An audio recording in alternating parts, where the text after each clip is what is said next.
Lalu kalau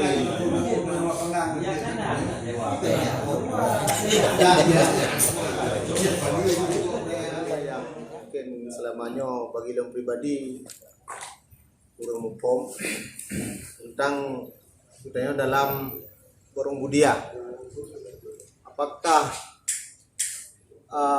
nasabah dalil bagi kitanya dalam hal umbudiah kitanya wajib bermazhab atau hana? Nasabah dalil yang menyatakan bahwa wajib yang bermazhab. Dengan tuan-tuan dalam sabah adik manpoke adiknya kita pakai ke dalil ikut mujtahid ataupun yang yang jauh.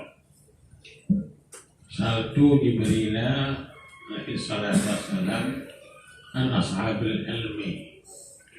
Ditanya oleh Rasulullah Pak Jibril, dah sahib ilmi, dah pulang yang ilmi. Akal maka dijawab oleh Jibril, suruju ummatika, tuba liman arafahum, wal wailu liman angkarahum.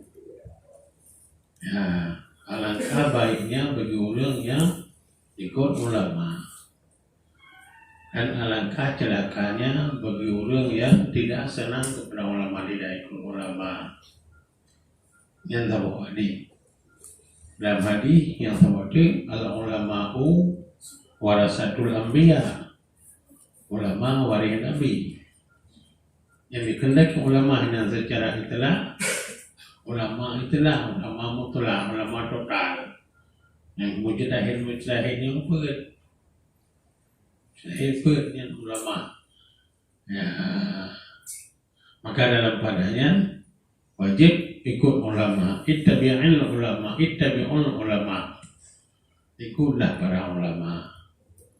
Yang pengen ulama mutlak, ulama muqayyad, ulama terbagi. Ulama mutlak yang mujtahid, ulama muqayyad, masing-masing muqayyad dengan darjah, dengan fatwa dan lain-lain. Yang mungkin saya menurut tuan dengan dalilnya jid sabah dari wajib taklid kepada mazhab salah satu mazhab pegan, kalau pegan salah satu daripada mazhab pegan. Yang mana ini? Daulah kembali. Coba. Nabi ini mata beli.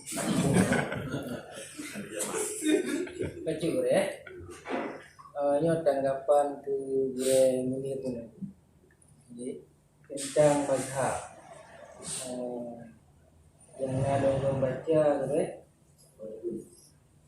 menyedalil secara tegas untuk bermazhab Hana, tetapi dalil yang semi tegas, secara tegas nyona berdasarkan hadis Nabi, innallaha yab'atsu ala ra'si kulli mi'ah may yujaddidu dina qaumiha. Allah akan putra nibak sertuh tip sertuh tun sira mujaddid, orang yang sebaru agama kaumnya. Jadi oleh ulama-ulama nibak masanya sertuh Hijriah lebih wujud kadang-kadang tu so yang mungkin yang dimaksud oleh Nabi di dalam hadisnya, so memang dalam mujaddid alang ditafsirkan makna mujaddidnya. Jadi yang ditafsirkan mujaddidnya ulama-ulama yang metodologi untuk istimbat hukum yang ke mujaddid. Kalau tu ternyata nak padu-padu bro, termasuk Imam Syafi'i, Imam Hanafi dan lain sebagainya. Cuma yang tinggal ikut mazhab karena nak tinggal kitab dan nak tinggal murid. Sedangkan ulama-ulama yang lain hanya kitab. Kemudian setelahnya ulama-ulama yang menjadi mujaddid tetapi mantang mudang bak formula yang kali ne pedang ni ulama-ulama yang. Maka oleh sebabnya mau tidak mau maka katanya tetap katanya ulama yang diikuti tetap mudang bak sabah mazhabnya, tergantung mazhab anda. Yang mungkin yang adalah dalil semi tegas, semi sharih tentang kewajiban bermazhab.